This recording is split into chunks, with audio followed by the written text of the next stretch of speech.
अस्सलाम वालेकुम everyone, this is Sana. Welcome back again. कैसे हैं आप सब? Hopefully you are all doing good. I am fine too, अल्हम्दुलिल्लाह। आज की वीडियो का टॉपिक तो आप टाइटल और थंबनेल पर देख चुके हैं और ये वीडियो देखने के बाद ना ज़रूर आपकी लाइफ में सुकून आएगा और आप अपने आप को पुरसुकून और काम फील करेंगे। कई दफ़ा ऐसा होता है कि हम अपनी लाइफ को बड़ा कामली और पीसफुली गुजार रहे होते हैं, लेकिन कुछ चीज़ों, कुछ माजी की बातों या कुछ लोगों की वजह से हम अपने कामों में इंटरेस्ट लेना कुछ कम कर देते हैं और अपने गोल्स को अचीव करने में हमें मुश्किल हो रही होती है, या हम खुश नहीं रह पा रहे होते, स्ट्रेस होते हैं या कभी कभार परेशान रहते हैं। तो इन सब कंडीशन से खुद को बचाने के लिए और एक टेंशन फ्री जिंदगी गुजारने के लिए आपको इन 7 किस्म के लोगों को अवॉइड करना होगा, जिनकी वजह से आप अपने आप को ट्रॉमा में मुब्तला कर रहे हैं या स्ट्रेस की कंडीशन में आ रहे हैं।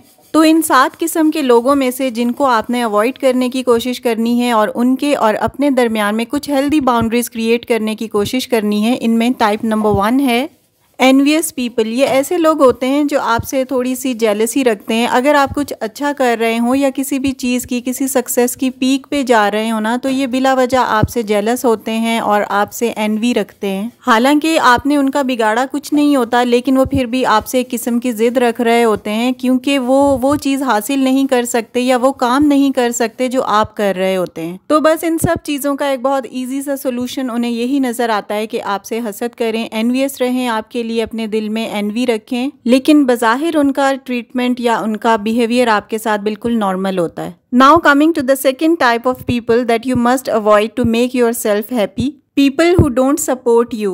Don't waste your time and energy on the people who are not supportive. वो लोग जो आपकी मदद नहीं करते, बार बार तजर्बे या आजमाइश से आपको पता चल गया है कि आपकी सराउंडिंग में कुछ लोग हैं जो आपकी मदद नहीं करते, और अगर करते भी हैं तो उस टाइम पर करते हैं जब उनको लगेगा कि आपकी मदद करके उनको फ्यूचर में फ़ायदा मिलेगा, और वो फ़िलहाल आपकी मदद करके और आपको सपोर्ट करके ना बाद में ये एहसान जताएंगे और अपना मफाद निकलवा लेंगे। यानी उन्होंने आपको सपोर्ट करके ना फ्यूचर में अपने लिए ही फ़ायदा ढूंढा है। ऐसे लोगों की मिसाल ना साए की तरह होती है। आपने देखा होगा कि जब अंधेरा होता है ना तो साया हमारे साथ नहीं होता, साथ छोड़ देता है, और जब रोशनी में हम चल रहे होते हैं तो साया भी हमारे साथ साथ चलता है। यानी जब आप आजमाइशों और मुसीबतों के अंधेरे में है ना, तो वो लोग आपको नज़र भी नहीं आएंगे, गायब हो जाएंगे आपकी जिंदगी से, और जब आप खुशहाली और तरक्की की तरफ हैं तो ये आपके साथ साथ चलने और चिपकने की कोशिश करेंगे। Now coming to the point number 3, which is don't waste your energy on what other people think about you. लोग आपके बारे में क्या सोचते हैं और आपको क्या जानते हैं, क्या समझते हैं, इस बात पर अपनी एनर्जी को बिल्कुल वेस्ट ना करें। लोगों को उनका काम करने दें और आप अपना काम करते रहें। Go in one ear and out the other, यानी एक कान से सुने और दूसरे से निकाल दें। जो भी लोग, जो भी रिलेटिव, जो भी आपके फ्रेंड्स, जो भी आपसे मोहब्बत करने वाले आपको जानते हैं, आपके साथ खालिस हैं, आपको अच्छा समझते हैं, और जो आपसे मोहब्बत करते हैं ना, उनके नज़दीक आप अच्छे ही हैं, और जो लोग आपसे नफ़रत करते हैं और ज़िद रखते हैं ना, उनके लिए आप बुरे इंसान हैं। तो लोगों को खुश नहीं किया जा सकता, लेकिन हमारा मसला लोग ही हैं। हमने इम्प्रेस ही लोगों को करना होता है। जो भी काम करना है वो लोगों को दिखाने के लिए या उनको इम्प्रेस करने के लिए करना होता है। फॉर एग्ज़ाम्पल, अगर कोई इवेंट है घर के ऊपर तो उसको भरपूर तरीके से करना है, चाहे इस काबिल हैं या नहीं हैं। बस पूरा जोर लगा करना उस इवेंट के ऊपर, हमने बहुत ज़्यादा खर्चा करना है और बहुत ज़्यादा लोगों को दिखाना है कि हम इस काबिल हैं, और ताकि हमारी ना अपनी एक सोसाइटी में या अपने रिलेटिव्स में, अपने ख़ानदान में एक वाह हो जाए। चाहे हमें अपनी ज़रूरतों को महदूद ही क्यों ना करना पड़ जाए और किसी से उधार ही क्यों ना लेना पड़ जाए, इस इवेंट को तो हम बहुत शानदार तरीके से करेंगे कि लोग देखते रह जाएं, और ये करने से हमारा सोसाइटी में एक नाम पैदा हो जाए कि इवेंट बहुत अच्छे तरीके से, भरपूर तरीके से किया हमने। नाम या इज्जत बड़े बड़े इवेंट्स को ऑर्गेनाइज करवा कर नहीं कमाया जाता, बल्कि मेहनत और अच्छे काम करने से कमाया जाता है, और वो बताना नहीं पड़ता, वो खुद ब खुद लोगों को पता चल जाता है कि आप किस काबिल हैं। और अगर लोगों के सामने किसी भी तरीके से नाम कमाने की कोशिश कर रहे हैं ना, तो वो फिर भी कहीं ना कहीं आपका कोई वीक पॉइंट निकाल ही लेंगे। जिन्होंने आपको अच्छा नहीं समझना ना, उन्होंने नहीं समझना। चाहे आप कुछ भी कर लें, वो आपकी कोई ना कोई कमी, कोई कोताही, कोई आपकी शॉर्ट कमिंग्स ढूंढ ही लेंगे। एनी हाउ, लोगों की बातों में ना आए कि वो आपके बारे में क्या कह रहे हैं, वो क्या काम करते हैं। जिनसे आप खुश हों, अपनी फैमिली को सर्व करें, अपने गोल्स को अचीव करने की कोशिश करें और ऐसे काम करें जिससे किसी को नुकसान ना पहुंचे और आप किसी को टेंशन देने या स्ट्रेस देने की वजह ना बने। ठीक है, किसी का आपके साथ जो भी बिहेवियर है वो आपको अच्छा नहीं लग रहा, आप उसकी वजह से परेशान होते हैं, लेकिन आप कोशिश करके ना अपना बिहेवियर उनके साथ एटलीस्ट अच्छा रखें, क्योंकि मकाफाते अमल तो हर जगह होता ही है। तो इसलिए अपनी नीयत साफ रखें, आपकी मंजिल आसान रहेगी। Go in one ear and out the other को जहन में रखते हुए ना अपना काम करते रहें, लोगों की बातों पे ध्यान बिल्कुल ना दें। अगर वो आपके बारे में कुछ भी सोच रहे हैं तो आप उसकी टेंशन ना लें, बस ठीक है, उनका काम सोचना है और आपका काम अपना काम करना है। लोग क्या कहेंगे इस बात को सोचना छोड़ दें। एट दी एंड हमें ये एहसास होगा कि हम अपनी जिंदगी दूसरों को दिखाने के लिए गुजार दी, अपने लिए तो हम जिए ही नहीं है। लोगों को खुश करना ये वो मकसद है जो कभी भी पूरा नहीं हो सकता, और इसलिए ना अल्लाह ताला को राजी करना स्टार्ट कर दें, ना कि लोगों को, क्योंकि लोगों को खुश करना ना आपके इख्तियार में है ना मेरे इख्तियार में है, ये हमारे बस से बाहर है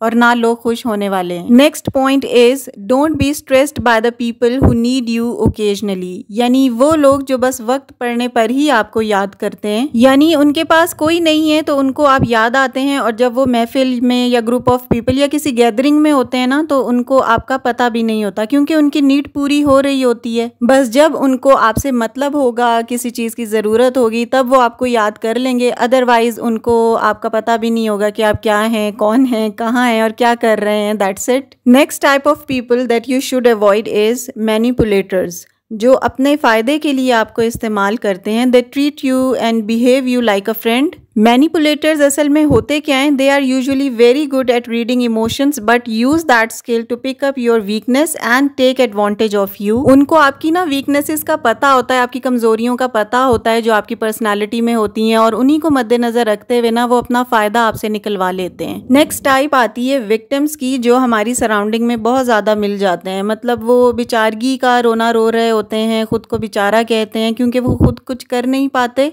और दूसरों की सपोर्ट उन्हें बहुत ज़्यादा चाहिए होती है। और ज़रूरी नहीं है कि हर कोई ऐसा हो, कुछ वाकई हमदर्दी के काबिल लोग होते हैं जिनको हमदर्दाना लहजा जिनके साथ रखना चाहिए और उनके साथ बिहेवियर भी हमदर्दाना ही रखना चाहिए। वो सिंपैथी उनको चाहिए होती है, वो सिंपैथी डिजर्व भी कर रहे होते हैं। लेकिन कुछ लोग ऐसे होते हैं जिन्होंने इसको अपनी आदत ही बनाया हुआ होता है कि हर वक्त उनको ना किसी की सपोर्ट चाहिए होती है। तो यहाँ पर मैं हर इंसान की बात नहीं कर रही कि हर इंसान ही खुद को विक्टिम समझता है, बस कुछ लोग होते हैं हमारी सोसाइटी में इस तरह के, और ऐसे लोग जो होते हैं ना वो कुछ कर नहीं पाते और अपनी तरक्की ना करने का इल्ज़ाम दूसरों पे डालते हैं। कोई भी काम शुरू करने के लिए उन्हें कोई ना कोई बहाना चाहिए होता है, गर्मी, सर्दी, सुस्ती, ये वो, एज फैक्टर, या कोई भी बहाना वो ले आते हैं कि जिसकी वजह से ना उन्हें काम ना करना पड़े और वो बस दूसरों की सपोर्ट तलाश करते रहें। और इसके ऑपोजिट अगर हम देखें तो कुछ लोग ऐसे होते हैं जो काम करने का बहाना ढूंढते हैं, जिनको गर्मी, सर्दी, मौसम और एज और ये वो इधर उधर की चीज़ें ना कोई भी मैटर नहीं करती, वो बस अपने काम से काम रखते हैं, अपने गोल्स को अचीव करते हैं। कंडीशंस उनको फेवरेबल लगें या ना लगें, उन्होंने बस अपने गोल्स को अचीव करना होता है, अपने काम करने होते हैं और अपनी फैमिली को सपोर्ट करना होता है, अपनी फैमिली को सर्व करना होता है। अच्छा, यहाँ नेक्स्ट पॉइंट पे जाने से पहले मैं आपको बता दूं कि यहाँ बीफ यखनी पुलाव बन रहा है और ये बिलीव मी बहुत ही मजे का बना था। रेसिपी तो इस तरह आपको शायद समझ में ना आई हो क्योंकि मैंने प्रॉपर रेसिपी दी नहीं है, लेकिन ओवरऑल ये पुलाव ना बहुत मजे का बनता है, यखनी पुलाव। स्पेशली अगर बीफ और राइस की सेम क्वांटिटी हो ना तब ये ज्यादा मजे का बनता है। अगर आपने बीफ की क्वांटिटी कम रखी हुई होगी ना तब यखनी का इतना ज्यादा टेस्ट इसमें नहीं आता। और दूसरी बात ये कि इसकी भुनाई जितनी हल्की आंच पे, लो फ्लेम पे करेंगे ना उतना इसका टेस्ट अच्छा आता है, क्योंकि तेज आंच पे जब हम कुछ भी बनाते हैं ना तो उसके न्यूट्रिएंट्स भी ज़ाया हो जाते हैं। ये पुलाव ना मेरी बेटियों को माशाल्लाह बहुत पसंद है तो मैं बनाती रहती हूँ, और इसके अलावा भिंडी भी मैं काफ़ी ज़्यादा बनाती हूँ। आप में से किसी ने कमेंट भी किया था कि आप भिंडी बहुत ज़्यादा बनाती हैं, तो मैं इसीलिए बनाती हूँ क्योंकि मेरी बच्चियों को पसंद है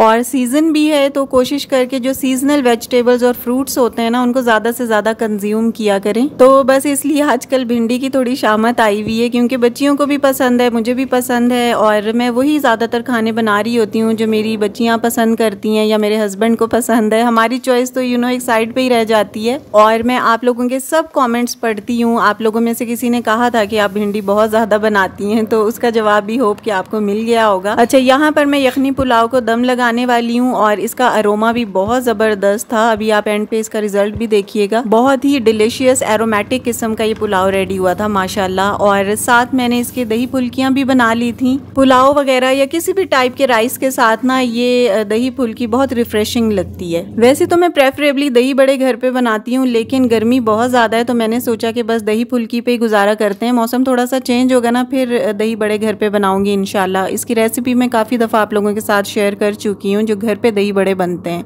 माश और मूंग की दाल के। और नो डाउट वो हेल्दी भी बहुत ज़्यादा होते हैं और बहुत ज़्यादा फ्लफ़ी बनते हैं और बहुत मज़े के भी होते हैं। सो जनाब, यहाँ पर ऑलमोस्ट मेरा खाना रेडी हो चुका है और जो नहीं हुआ वो साथ साथ हो रहा है। हम आते हैं अपने नेक्स्ट पॉइंट की तरफ, जो है don't get depressed by the problems which are not created by you. जो मसले आपके नहीं हैं उनमें बिला वजह की इंटरेक्शन ना करें। यानी अगर कोई किसी का आपस में मसला चल रहा है ना, तो उसे मशवरा देने की ज़रूरत नहीं है। अगर आपसे पूछा जाए तभी आप मशवरा दें, अदरवाइज इंटरफेरेंस को अवॉइड करें। जो अननेसेसरी इंटरफेरेंसेज होते हैं ना, वो बहुत ज़्यादा अवॉइड करने की कोशिश किया करें, क्योंकि अगर किसी को आपके सजेशंस, आपकी एडवाइस की ज़रूरत होगी ना, तो वो खुद आपसे मांग लेगा। आपको बिला वजह किसी को मशवरा देने की जरूरत नहीं है, क्योंकि आप इस तरह खुद ही को डीवैल्यू करेंगे और आहिस्ता आहिस्ता आपकी अपनी ही सेल्फ एस्टीम लो होती चली जाएगी। इन सब चीजों की समझ आपको मैच्योरिटी से आती है। मैच्योरिटी जो है ना, वो एक्सपीरियंसेस से होती है, एज से नहीं होती। सो ये टाइप्स ऑफ पीपल थी जिनको एक टेंशन फ्री जिंदगी गुजारने के लिए आपको अवॉइड करना होगा। और याद रखें, हर इंसान ही आपके लिए एनवियस या हासिद नहीं होता। कुछ बहुत अच्छे इंसान भी होते हैं जो आपके खानदान में होते हैं, आपकी सराउंडिंग में होते हैं, आपके लिए वो इंस्पिरेशन होते हैं। और ये चीज़ें आपको अपने तजर्बे और अपनी मैच्योरिटी से समझ में आ जाती हैं कि आपके साथ कौन किस तरह का है। तो इसलिए हर इंसान ही बुरा नहीं होता। Stay positive and think positive. अपना फीडबैक मुझे देते रहा करें। वीडियोस अच्छी लग रही हों, समझ में आ रही हों या ना भी अच्छी लग रही हों, तब भी फीडबैक दे दिया करें, डजंट मैटर, ताकि मेरी जो भी मिस्टेक्स हैं मैं उनको रेक्टिफाई करने की कोशिश करूं। सो अपने सजेशंस मुझे देते रहा करें।